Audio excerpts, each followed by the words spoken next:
করে এই কাজগুলো দাঁড় করিয়েছে আমাদের নজরত বিভাগের খাদিমুল ইসলাম ভাই সহ যারা এই তত্ত্বাবধানে আছে তাদের সবাইকে কৃতজ্ঞতা জ্ঞাপন করছি। তারা এত পর্যায়ের শত ব্যস্ততার মাঝেও এই দিকটাকে যে দৃষ্টিনন্দনভাবে দেখেছেন এবং আমরা যে আগের যে কোর্টটা দেখতাম আর এখনকার যে কোর্ট, তাহলে সেই কোর্টের মধ্যে আমরা অনেক বিস্তার তফাৎ দেখি।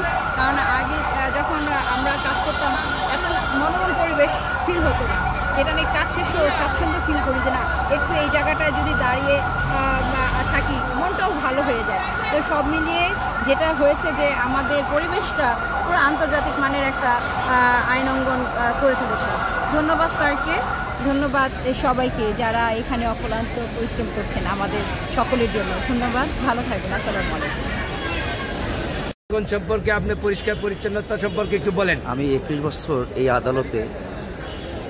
আদালতের মতো এত সুশৃঙ্খল পরিবেশ এই অল্প সময়ের মধ্যে যার নেতৃত্বে এসেছেন সেই আমার ভাই হাবিবুর রহমান জিনা স্যার, যদিও জেলা জজ প্ল্যানেট হাবিবুর রহমান স্যারের নেতৃত্বে যারা এই নাজির সাহেব, অনেক নাজির সাহেবের কিন্তু বড় স্যার বললেও ছোট স্যারেরা কাজ করে না, কিন্তু নাজির সাহেবের নেতৃত্বে তৌহিদ থেকে যারা আছেন তারা যেভাবে তাদের বাহিনী নিয়ে যেভাবে এই পরিবেশটাকে সুশৃঙ্খলভাবে আনয়ন করেছেন, সেই গোলাপ ফুল দেখতো না, সেই পাপড়ি ফুল দেখতো না, একটা বিড়ির একটা গোড়াপন যখন খুঁজে পাওয়া যাচ্ছে না, একটা বিড়ি ধরাইতে গেলে তারা আতঙ্ক হয় যে আসলে বিড়িটা খাবো কি খাবো না।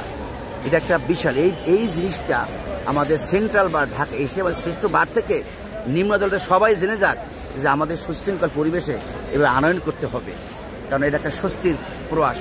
এখান থেকে আমরা নিঃশ্বাস থাকতে পারি। মানুষ বলে যে ঢাকা একটা আচ্ছন্ন, এখানে একটা জলবদ্ধতা, সেটা কিন্তু নিরসন করছেন এই নাজির সাহেব, যার সর্বময় ক্ষমতার অধিকারী হিসেবে আমার জেলা জজকে ধন্যবাদ জানাই এবং আমি উত্তরতা দীর্ঘ কামনা করি। স্যার আমাদের